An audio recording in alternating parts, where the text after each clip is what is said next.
کہ اللہ فرماتا ہے وَدَّتْ طَائِفَةٌ مِّنْ أَهْلِ الْكِتَابِ، طائفہ کا معنی ہوتا ہے گروپ، گروہ۔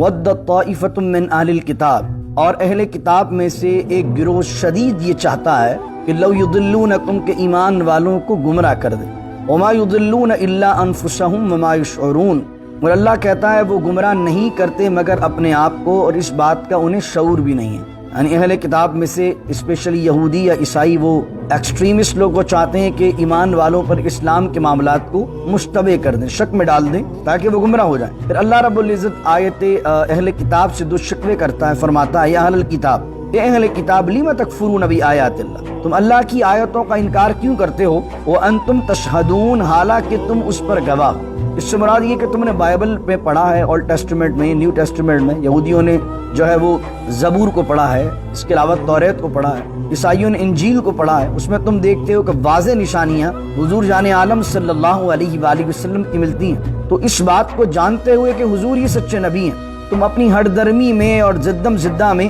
کیوں اللہ کی ان آیات کا انکار کرتے ہو؟ تو لما جو آتا ہے وہ عربی میں کیوں کے معنی میں آتا ہے، لما تکفرون بآیات اللہ، تم کیوں انکار کرتے ہو اللہ کی آیات کا، وانتم تشہدون، حالانکہ ان باتوں پر تم خود گواہ ہو۔ پھر فرمایا یا اہل الکتاب لم تلبسون الحق بالباطل وتکتمون الحق وانتم تعلمون، اور اے اہل کتاب لم تلبسون الحق بالباطل، تم کیوں تلبیس کرتی ہو؟ تلبیس نکلا ہے لباس سے، لباس کا معنی ہوتا ہے پہنانا، ہم لباس پہنتے ہیں تو اپنے جسم کو کوئی نہ کوئی کپڑا پہناتے ہیں، تو اللہ کہتا ہے لم تلبسون الحق بالباطل، حق کو کیوں پہناتے ہو باطل کا لباس، یعنی حق کے ساتھ باطل کو کیوں ملاتے ہو؟ یعنی اللہ نے توریت نازل کی اس کا کلام، اس نے انجیل نازل کی اس کا کلام، اب اس کے اندر اپنی طرف سے ایڈنگ کر کے ان آیات کو جو اللہ نے واضح نشانیاں بیان کی اس کو حق کے ساتھ باطل کو ملا کر حق پر باطل گڈ مڈ کیوں کرتے ہو؟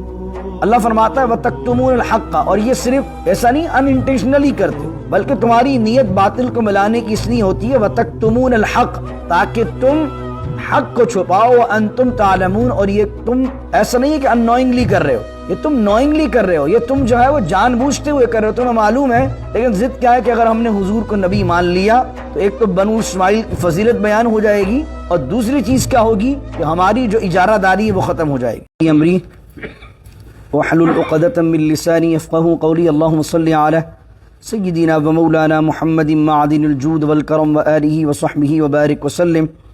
وَدَّتْ طَائِفَةٌ مِّنْ أَهْلِ الْكِتَابِ لَوْ يُضِلُّونَكُمْ وَمَا يُضِلُّونَ إِلَّا أَنفُسَهُمْ وَمَا يَشْعُرُونَ يَا أَهْلَ الْكِتَابِ لِمَ تَكْفُرُونَ بِآيَاتِ اللَّهِ وَأَنْتُمْ تَشْهَدُونَ صدق اللَّهُ مولانا العظیم۔ آیت نمبر 69 ہے سورہ آل عمران کی۔ اللہ فرماتا ہے وَدَّتْ طَائِفَةٌ مِّنْ أَهْلِ الْكِتَابِ، طائفہ کا معنی ہوتا ہے گروپ، گروہ۔ وَدَّتْ طَائِفَةٌ مِّنْ أَهْلِ الْكِتَابِ، اور اہل کتاب میں سے ایک گروہ شدید یہ چاہتا ہے کہ لو یضلونکم، کہ ایمان والوں کو گمراہ کر دے، وما یضلون الا انفسهم وما یشعرون، اور اللہ کہتا ہے وہ گمراہ نہیں کرتے مگر اپنے آپ کو، اور اس بات کا انہیں شعور بھی نہیں ہے۔ یعنی اہل کتاب میں سے اسپیشلی یہودی یا عیسائی وہ ایکسٹریمسٹ لوگ وہ چاہتے ہیں کہ ایمان والوں پر اسلام کے معاملات کو مشتبہ کر دیں، شک میں ڈال دیں تاکہ وہ گمراہ ہو جائیں۔ پھر اللہ رب العزت آیت اہل کتاب سے دو شکوے کرتا ہے، فرماتا ہے یا اہل الکتاب، اے اہل کتاب لم تکفرون بآیات اللہ، تم اللہ کی آیتوں کا انکار کیوں کرتے ہو، وانتم تشہدون، حالانکہ تم اس پر گواہ ہو۔ اس سے مراد یہ کہ تم نے بائبل میں پڑھا ہے، اولڈ ٹیسٹمنٹ میں، نیو ٹیسٹمنٹ میں، یہودیوں نے جو ہے وہ زبور کو پڑھا ہے، اس کے علاوہ توریت کو پڑھا ہے، عیسائیوں نے انجیل کو پڑھا ہے۔ اس میں تم دیکھتے ہو کہ واضح نشانیاں حضور جان عالم صلی اللہ علیہ وآلہ وسلم کی ملتی ہیں۔ تو اس بات کو جانتے ہوئے کہ حضور یہ سچے نبی ہیں، تم اپنی ہر درمی میں اور زدم زدہ میں کیوں اللہ کی ان آیات کا انکار کرتے ہو؟ تو لما جو آتا ہے وہ عربی میں کیوں کے معنی میں آتا ہے، لما تکفرون بآیات اللہ، تم کیوں انکار کرتے ہو اللہ کی آیات کا، وانتم تشہدون، حالانکہ ان باتوں پر تم خود گواہ ہو۔ پھر فرمایا یا اہل الکتاب لم تلبسون الحق بالباطل وَتَكْتُمُونَ الْحَقَّ وَأَنْتُمْ تَعْلَمُونَ، اور اے اہل کتاب لِمَ تَلْبِسُونَ الْحَقَّ بِالْبَاطِلِ، تم کیوں تلبیس کرتی ہو؟ تلبیس نکلا ہے لباس سے، لباس کا معنی ہوتا ہے پہنانا، ہم لباس پہنتے ہیں تو اپنے جسم کو کوئی نہ کوئی کپڑا پہناتے ہیں، تو اللہ کہتا ہے لِمَ تَلْبِسُونَ الْحَقَّ بِالْبَاطِلِ، حق کو کیوں پہناتے ہو باطل کا لباس، یعنی حق کے ساتھ باطل کو کیوں ملاتے ہو؟ یعنی اللہ نے توریت نازل کی اس کا کلام، اس نے انجیل نازل کی اس کا کلام، اب اس کے اندر اپنی طرف سے ایڈنگ کر کے ان آیات کو جو اللہ نے واضح نشانیاں بیان کی ہیں اس کو حق کے ساتھ باطل کو ملا کر حق اور باطل گڈ مڈ کیوں کرتے ہو؟ اللہ فرماتا ہے وَتَكْتُمُونَ الْحَقَّ، اور یہ صرف ایسا نہیں ان انٹینشنلی کرتے ہو، بلکہ تمہاری نیت باطل کو ملانے کی اس لیے ہوتی ہے وَتَكْتُمُونَ الْحَقَّ، تاکہ تم حق کو چھپاؤ، وَأَنْتُمْ تَعْلَمُونَ، اور یہ تم ایسا نہیں ہے کہ انوائنگلی کر رہے ہو، یہ تم نوئنگلی کر رہے ہو، یہ تم جو ہے وہ جان بوجھتے ہوئے کر رہے ہو، تمہیں معلوم ہے، لیکن ضد کیا ہے کہ اگر ہم نے حضور کو نبی مان لیا تو ایک تو بنو اسماعیل کی فضیلت بیان ہو جائے گی، اور دوسری چیز کیا ہوگی کہ ہماری جو اجارہ داری ہے وہ ختم ہو جائے گی۔ اب آگے جو ہے وہ بڑی اہم آیت ہے، اور اس کے اندر کفار کی ایک چال کا بیان ہے جو آج کے زمانے کے اندر بھی باقاعدہ اس کو طریقہ کار سے کیا جاتا ہے۔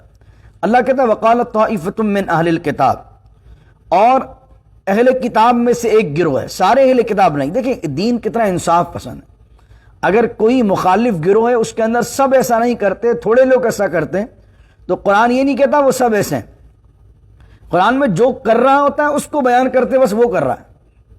یہ ہے انسان کا مخالفت میں اور دشمنی میں بھی مزاج یہ ہونا چاہیے کہ جہاں تک کسی بندے سے اختلاف ہے اس کو وہاں تک ہی بیان کیا جائے، اور جو لوگ غلط کر رہے ہیں انہی لوگوں کو غلط کہا جائے۔ ایسا نہیں کہ کسی گھر کے اندر 5 بھائی رہتے ہیں، 4 شریف ہیں، 1 بدماش ہے، تو آپ کہیں بھائی پورا گھر ہی بدماش ہے ان کا، تو یہ زیادتی ہے۔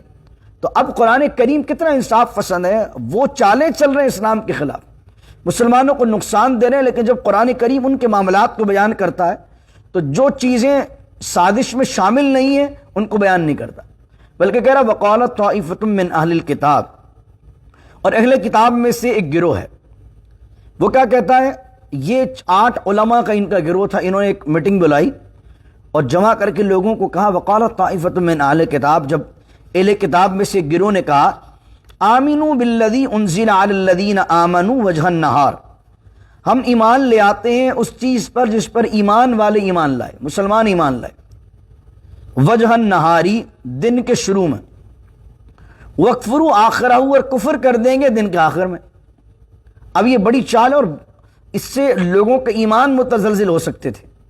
کیا انہوں نے کہا صبح کے وقت جاتے ہیں، یہودی ہیں، علماء ہیں، نام ہے ان کا اپنی سوسائٹی میں، لوگ مشہور لوگ تھے، ایسا کرتے ہیں ہم 8 یا 12 بندے جاتے ہیں حضور کی بارگاہ میں اور صبح ہی صبح کہتے ہیں بھائی اسلام لے آئے، ایمان لے آئے، پورا دن حضور علیہ السلام کی بارگاہ میں رہیں گے، حضور کے ساتھ نماز پڑھیں گے، حضور کے ساتھ دین کی باتیں سمجھیں گے، وَاکْفُرُوا آخرہ، وہ جب شام آئے گی تو کفر کر دیں گے اور کہیں گے بھائی ہم اسلام سے باز آتے ہیں، اسلام سے بیزار ہیں۔ اس سے ہوگا کیا؟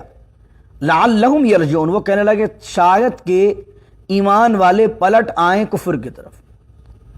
ان کا ریزن کیا تھا کہ ہم جائیں گے، جا کر یہ حرکت کریں گے تو 2 طبقے متاثر ہوں گے اس سے، ایک تو جو نئے ایمان لائے تھے وہ یہ بولیں گے یار یہ بھی ایمان لائے صبح، اور شام کو کافر ہو گئے، تو کوئی نہ کوئی اسلام کے اندر انہوں نے ایسی چیز دیکھی جس سے وزن ہوگا۔ اور جو یہودیوں کے اندر لوگ اسلام کے قریب آ رہے ہیں وہ کہیں گے یار یہ ہمارے عالم ہیں، یہ مسلمان ہو کر اندر دیکھ کر آئے، جب ان کو سمجھ میں نہیں آئی چیز تو ہم تو پھر بھی عام لوگ ہیں۔ تو ایک پہلو سے وہ اپنے جو لوگ اسلام کی طرف جا رہے ہیں ان کو روکیں گے، اور جو اسلام کے اندر آ چکے ہیں نئے لوگ ان کا جو ہے وہ کھانا خراب کریں گے، اور ان کا کیا کریں گے کہ ان کو دین سے نکال لیں گے۔ یہ چال اس لیے بنائی انہوں نے کہ انہوں نے دیکھا کہ اسلام دن بدن بڑھتا جا رہا ہے، جو ایک دفعہ اسلام قبول کر لیتا اسلام چھوڑنے کا نام نہیں لیتا۔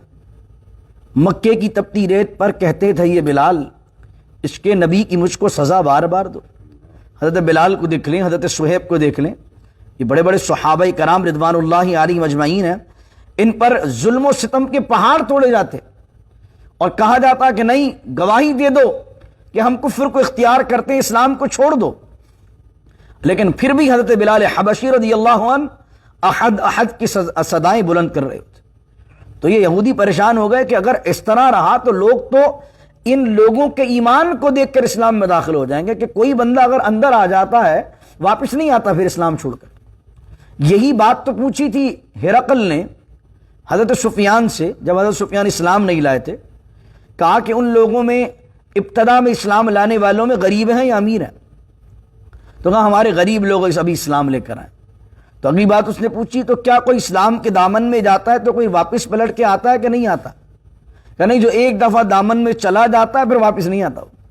ایک دفعہ جو مسلمان ہو جاتا ہے، جب اس کو چاشنی اور لذت ایمان کی مل جاتی ہے پھر واپس نہیں آتا.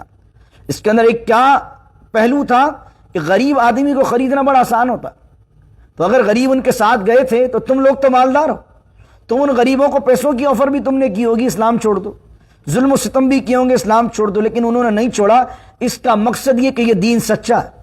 تو اب یہودی پلاننگ کر رہے ہیں، اور آپ دیکھیں کیسی خبیث پلاننگ ہے کہ اس کے اندر لوگوں کے ایمان کو متزلزل کیا جا رہا ہے. اور اس زمانے میں 1400 سال پہلے یہ پلاننگ ہے.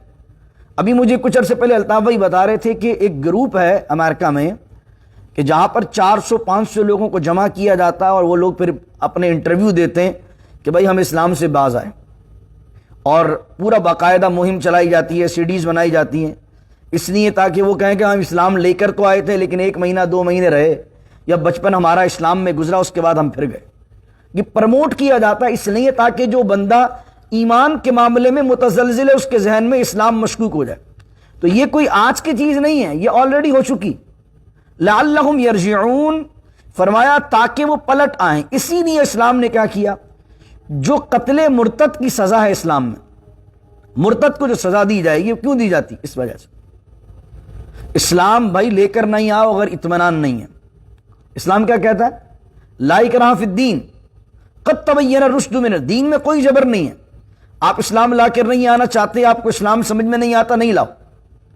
جب تک دین دل سے قبول نہ کرنے والا معاملہ نہ ہو اس وقت تک اسلام کے دامن میں داخل نہ ہو. لیکن اگر تم یہ کرو گے کہ مینوپولیٹ کرو گے، منافقت کرو گے اس لیے کہ تم اسلام کے دامن میں آؤ اور پھر باہر نکلو، تو پھر وہ جو مرتد کی سزا ہے وہ اسلامی ریاست تم پر نافذ کرے گی. کیونکہ اسلامی ریاست میں جو آئیڈیالوجی ہے وہ اللہ اور اس کے رسول ہے، اس کے احکامات ہیں. تو کسی بھی دنیا کے قانون کے اندر یہ ہے کہ جب آپ اسٹیٹ کے باغی ہو جاتے ہیں تو آپ کو کیپٹل پنشمنٹ دی جاتی ہے.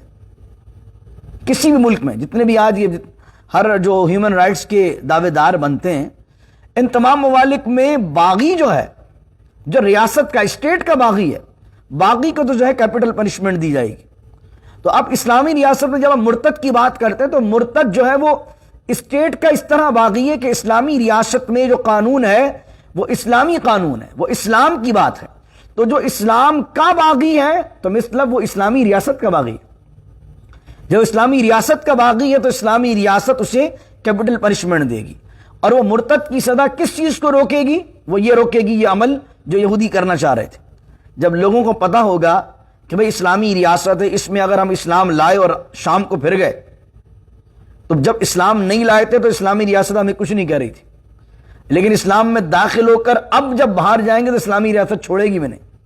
تو کوئی یہ بندہ پلین ہی نہیں کر سکے گا اس بات کو کہ ہم اسلام کے اندر کوئی اس طرح کی بات کر سکیں. پھر اللہ آگے کہتا ہے آخری بات اگلی آیت میں آج کے درس کی، وَلَا تُؤْمِنُوا إِلَّا لِمَن تَبِعَ دِينَكُمْ. اب دیکھیے ان کی خباثت دیکھیں ایک نفاق ہوتا ہے کہ آدمی کنفیوز ہو، اس کو پتہ نہیں چل رہا ہو کہ حق کیا ہے اور باطل کیا ہے. اسلام میں آ گیا، اب اسلام حق بھی لگ رہا ہے باطل بھی لگ رہا ہے معاذ اللہ. ایک یہ ہے شعوری طور پر نفاق، یعنی اسلام میں باقاعدہ پلاننگ کے ساتھ اس کو گندا کرنے آئے، اپنا دل مکمل کفر پر ہے، کوئی ڈاؤٹ نہیں ہے کفر پر، اور بالکل صرف اسلام کو بدنام کرنے کے لیے اسلام کے دامن میں داخل ہوا. اب کیا ہوا تو لیکن پھر بھی یہودیوں کو ڈر ہی ہوتا تھا کہ چلو پلاننگ سے تو جا رہے ہیں لیکن حضور کا چہرہ تو خوبصورت ہے نا، حضور کی باتیں تو اعلیٰ ہیں نا، حضور کے صحابہ تو شاندار ہیں نا. کہیں ایسا نہ ہو کہ گئے پلاننگ سے وہ بلانے واپس جائیں کہ بھائی آ جاؤ واپس، وہ بندہ ہو گیا میں تو نہیں آتا، مجھے تو پسند آ گیا ہے، مجھے تو حضور کا چہرہ بھا گیا ہے. آپ دیکھیں نا مکے کے اندر ابو جہل نے ایک بندے کو ہائر کیا کہ تمہیں مکے میں کوئی جانتا نہیں، اور بندہ جو ہے وہ باہر سے بلایا کہ حضور کو قتل کرنے کے لیے تاکہ قبیلوں میں کسی پر نام نہ ہے. آؤٹ سائڈر آدمی تھا، وہ قتل کر کے چلا گیا. اب جناب وہ بندہ چھری لے کر حضور طواف کر رہا ہے، پیچھے پیچھے حضور کے گھوم رہا ہے. حضور علیہ السلام نے جیسے ہی چہرہ انور موڑا اور حضور کے چہرے والضحیٰ پر جب اس کی نگاہ پڑتی ہے وہ لا الہ الا اللہ محمد رسول اللہ پڑھ کر اسلام لے آتا. قتل کے ارادے سے آیا ہے، غلام بن کر جا رہا ہے. تو اب یہودیوں کو یہ بھی ڈر کہ پلاننگ تو کر لی ہے، کہیں ایسا نہیں کوئی 8 بندے جائیں تو واپس نہ آئیں، تو اب پکا کر رہے ہیں ان کو، کہہ رہے ہیں وَلَا تُؤْمِنُوا إِلَّا لِمَن تَبِعَ دِينَكُمْ، بات نہیں ماننی ہے کسی کی مگر اسی کی جو تمہارے دین پر ہو، کسی کی کوئی بات نہیں سننا نہیں ماننا سوائے اس کے جو تمہارا دینی بھائی ہو، یعنی یہودی کی بات مانے۔ کہیں ایسا نہ ہو کہ کوئی مسلمان تمہیں دعوت کی دینے لگے، تبلیغ کرنے لگے، اچھی بات بتانے لگے اور تمہارا دل نرم پڑ جائے، تو تمہیں پکا ہم کر رہے ہیں وَلَا تُؤْمِنُوا إِلَّا لِمَن تَبِعَ دِينَكُمْ، کہ بات نہیں مان لینا کسی کی، تاکہ تم جو ہے اسلام یہودیت کی جو ہے وہ دین سے ہٹ جاؤ۔ تو اللہ کہہ رہا قُلْ إِنَّ الْهُدَىٰ هُدَى اللَّهِ، اے حبیب فرما دیجئے ہدایت تو جو ہے نا وہ اللہ کی ہدایت ہے، اللہ جس کو چاہے گا بات دل میں ڈال دے گا، جس کو چاہے گا بات نہیں ہے۔ قل ان الہدیٰ ہدی اللہ، ہدایت جو ہے وہ اللہ کی طرف سے ہے، اللہ کی جانب سے ہے، ہدایت تو اللہ ہی دے گا۔ اب کوئی بندہ 2 جملے سن کر اسلام کے دامن سے وابستہ ہو جائے، کوئی پوری تقریر سن کر، یہ تو اللہ کے ہاتھ میں ہدایت ہے۔ فرمایا ان یؤتی احد مثل ما اوتیتم او یحاجوکم عند ربکم، اور یہ بات بھی نہ ماننا کہ تمہارے جیسی چیز کسی اور کو بھی دی گئی ہے۔ ان یؤتی احد مثل ما اوتیتم، اس سے مراد کیا ہے؟ یعنی یہودی یہ کہہ رہے ہیں کہ اگر وہ لوگ کہیں کہ ہمارے پاس بھی قرآن ہے، ہمارے پاس بھی بنو اسماعیل میں اللہ نے آخری پیغمبر پیارے آقا صلی اللہ علیہ وسلم کو پیدا کیا ہے، تو یہ بات ماننی نہیں ہے کہ ہم جیسا رتبہ کسی اور کو مل گیا، کہ وی آر سپیریئر۔ ہم جیوز نے کہا، یہودیوں نے کہا کہ ہم سپیریئر ہیں، مان نہ لینا کہ حضور بھی نبی ہیں اور قرآن بھی حق کی کتاب ہے۔ او یحاجوکم عند ربکم، دوسری بات یہ ہے ایسی بات کوئی ان کو توریت میں سے نہ بتا دینا کہ کل قیامت کے دن اللہ کی بارگاہ میں وہ ہمارے خلاف کوئی دلیل قائم کریں کہ اللہ کل دنیا کے اندر انہوں نے ہی ہمیں بتایا تھا کہ توریت میں حضور کی نشانی لکھی ہوئی ہے، اور حضور کی وہ نشانی ہم نے ان کے سامنے پیش کی، دیکھو توریت میں بھی تو لکھی ہوئی ہے، تو اب وہ ہمارے خلاف کل اللہ کی عدالت میں مقدمہ دائر کریں کہ اللہ جان بوجھ کر جو ہے نا انہوں نے جھٹلایا۔ اب یہ کس سے چھپانا چاہ رہے ہیں؟ اللہ سے، اور بھائی اللہ تو دل کے حال جانتا ہے، اللہ تو جانتا ہے۔ فرمایا ان یؤتی احد مثل ما اوتیتم او یحاجوکم عند ربکم، اب ان کو بتا مت دینا کہ کیا لکھا ہے کتابوں میں۔ اب اللہ کہہ رہا قل ان الفضل بید اللہ، اے حبیب فرما دیجئے فضل جو ہے وہ اللہ کے ہاتھ میں۔ قل ان الفضل بید اللہ، یعنی اگر تم یہ نہیں مانو کہ بنو اسماعیل میں فضیلت ہے، حضرت محمد مصطفیٰ صلی اللہ علیہ وسلم کو اللہ نے اپنا آخری پیغمبر بنایا، قرآن آخری کتاب ہے، تو تمہارے نہ ماننے سے کیا بات ختم ہو جائے گی؟ نہیں، قل ان الفضل بید اللہ، یہ اللہ کا فضل ہے اور فضل اللہ کے ہاتھ میں، یؤتیہ من یشاء، اور فضل رب کا ہے تو جس کو چاہے دے، چاہے بنو اسماعیل میں دے دے یا بنو اسرائیل میں دے دے، چاہے جناب داؤد کو دے چاہے جناب سلیمان کو دے، چاہے جناب موسیٰ کو دے جناب عیسیٰ کو دے علیہم الصلاۃ والسلام، یہ حضرت محمد مصطفیٰ صلی اللہ علیہ وسلم کو عطا کر دے۔ اور تم نے اس اللہ کے فضل کو محدود کر دیا، نہیں یہ یہودیوں میں ہی رہے گا۔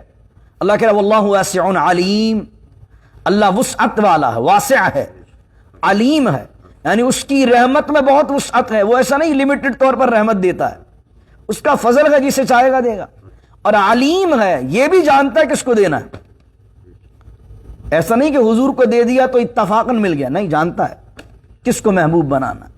یختص برحمتہ من یشاء، اور اللہ مخصوص کر لیتا ہے، خاص کر لیتا ہے اپنی رحمت سے جسے چاہتا ہے۔ اس سے مراد کیا ہے؟ نبوت جو ہوتی ہے وہ وہابی ہوتی ہے، کسبی نہیں ہوتی۔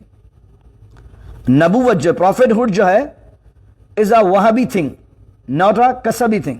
وہابی اور کسبی کا مطلب ہوتا ہے، وہابی مطلب ہوتا ہے گفٹڈ، کسبی مطلب ہوتا ہے کہ آپ کچھ کریں اور آپ پھر کوئی بندہ نبی بن جائے۔ تو کوئی نبی اس طرح نہیں بن سکتا کہ اگر میں 400 رکعت نماز کھڑے ہو کر پڑھوں اور پوری رکعت میں جو ہے وہ قرآن کی پوری تلاوت کر لوں تو نبی بن جاؤں گا، نہیں، کسبی نہیں ہے، آپ اسٹرگل سے نبی نہیں بن سکتے۔ نبوت تو وہابی اور حضور علیہ السلام پر ہر لحاظ سے ختم ہو گئی۔